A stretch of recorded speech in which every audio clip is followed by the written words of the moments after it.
Number 1, दो hanger को आपस में क्रॉस करके कपड़े सुखाओ। चाहे हवा कितनी भी तेज हो, कपड़े नहीं उड़ेंगे।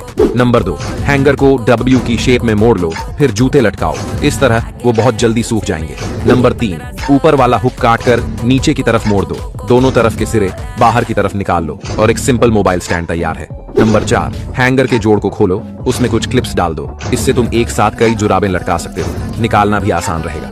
नंबर 5, दो हैंगर को ऊपर नीचे जोड़ो, बीच में रस्सी से बांध दो, फिर तकिया रख दो। ये है तकिया सुखाने का परफेक्ट तरीका।